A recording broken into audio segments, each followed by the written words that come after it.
అందరూ నమస్తే అండి. Arunish the rate of YouTube channel స్వాగతం. నేను మీ కేఎస్ఆర్ ప్రసాదను. నేను మీకు ఈరోజు వీడియోలో సీనియర్ సిటిజన్లకు ఒక శుభవార్త అండి. ఆయుష్మాన్ కార్డు కోసం ఇలా దరఖాస్తు చేసుకోవాలి. అది ఎలా అనేది చూద్దాము. సీనియర్ సిటిజన్లకు శుభవార్త. 70 ఏళ్ళు అంతకంటే ఎక్కువ వయసు ఉన్న వృద్ధుల కోసం ఆయుష్మాన్ భారత్ ప్రధానమంత్రి జన్ ఆరోగ్య యోజన క్రింద ప్రత్యేక ఆరోగ్య బీమా అనేది ఈ 70 సంవత్సరాలు దాటిన వారికి అందరికీ అందిస్తున్నారండి. దాని వివరాలు చూద్దాం. ఆయుష్మాన్ వే వందన కార్డు ద్వారా వృద్ధులకు ఆరోగ్యపరమైన సౌకర్యాలను ఉచితంగా పొందవచ్చు. ఈ ఆయుష్మాన్ కార్డు పొందాలంటే ఏం చేయాలి, అర్హతలు ఏంటి, ఏ ప్రయోజనాలు ఉన్నాయి, మనం ఎలా అప్లై అనేది చేసుకోవాలి. ఆయుష్మాన్ కార్డుతో బీమా. మీరు 70 ఏళ్ళు లేదా అంతకంటే ఎక్కువ వయసు గలవారైతే సంవత్సరానికి 5 లక్షల వరకు ఉచిత వైద్య కవరేజీకి అర్హులు. మీ జేబుల నుంచి ₹1 కూడా ఖర్చు చేయకుండా ప్రభుత్వం లేదా ఎంప్యానెల్డ్ ప్రైవేటు ఆసుపత్రుల్లో ఉచితంగా చికిత్స పొందవచ్చు మీరు. అలాగే ఈ పథకం కింద మందులు, పరీక్షలు, ఐసీయూ సర్జరీలు మరిన్నిటితో సహా 27 స్పెషాలిటీలు, 961 మెడికల్ ప్రొసీజర్స్ అందిస్తుంది. వ్యక్తుల ఆదాయంతో సంబంధం అనేది ఉండదు.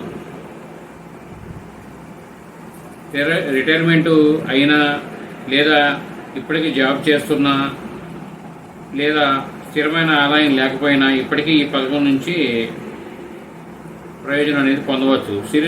సీనియర్ సిటిజన్ల ఆరోగ్య అవసరాలకు ఎలాంటి ఇబ్బంది లేకుండా ఈ కార్డు అనేది ఉంటుంది. ఎవరు దరఖాస్తు అనేది చేసుకోవచ్చు.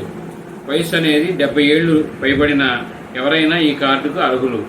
ఆదాయంతో సంబంధం లేదు. ముఖ్యంగా వృద్ధులకు అత్యంత ప్రయోజనకారిగా ఉంటుంది ఈ కార్డు అనేది. ఈ కార్డు అనేది ఎలా అప్లై చేయాలని చూద్దామండి. గూగుల్ ప్లే స్టోర్ లేదా యాపిల్ స్టోర్ నుంచి ఆయుష్మాన్ యాప్ డౌన్లోడ్ చేసుకోండి. లబ్ధిదారుడు లేక ఎవరైతే వారు లాగిన్ అయ్యి వారి వివరాలు అనేది క్యాప్సా, మొబైల్ నెంబరు, ఐడెంటిఫికేషన్ మెథడు వంటి వివరాలు అనేది ఎంటర్ చేయాల్సి వస్తుంది. లబ్ధిదారుని రాష్ట్రము, ఆధార్ వివరాలు అనేది తెలియజేయాలి. ఏ రాష్ట్రం ఏంటని. ఓటీపీ ద్వారా ఈకేవైసీ అనే ప్రక్రియ అనేది పూర్తి చేయాల్సి ఉంటుంది. వ్యక్తిగత వివరాలతో డిక్లరేషన్ అనేది సమర్పించాలి. దరఖాస్తుదారుని మొబైల్ నెంబరు, ఓటీపీ ఎంటర్ చేయండి. కేటగిరీ, పిన్ కోడ్ వంటి వివరాలు సమర్పించండి. కుటుంబ సభ్యుల గురించి సమాచారం ఇవ్వండి. వర్తిస్తే ఒకసారి వెరిఫై పొందిన తర్వాత ఆయుష్మాన్ కార్డు యాప్ నుంచి నేరుగా డౌన్లోడ్ అనేది మీరు చేసుకోవచ్చు. ఈ వసతులు అనేది ఇది 70 సంవత్సరాలు పైబడిన వృద్ధులందరికీ ఇది బాగా ఉపయోగపడుతుందండి. కాబట్టి అవకాశం ఉన్నవారు ఈ యాప్ అనేది డౌన్లోడ్ చేసుకొని మీరు ఆధార్ సెంటర్కి వెళ్ళి మీరు చేసుకోవచ్చు, లాగిన్ అవ్వచ్చు. అది మీకు మీ ఫోన్కి పంపించబడుతుంది. ఈ వివరాలు ఇంకా కావాలంటే డీటెయిల్గా మీరు ప్లే స్టోర్ని డౌన్లోడ్ చేసుకుని దాని వివరాల ప్రకారం మీరు నమోదు చేసుకోండి. ఈ వీడియో మీరు పూర్తిగా చూసినందుకు ధన్యవాదాలు. మేము మరిన్ని వీడియోలు చేయడం కోసం లైక్ చేయండి, షేర్ చేయండి, తప్పకుండా సబ్స్క్రైబ్ చేసుకోండి మీరంతా. Thank you.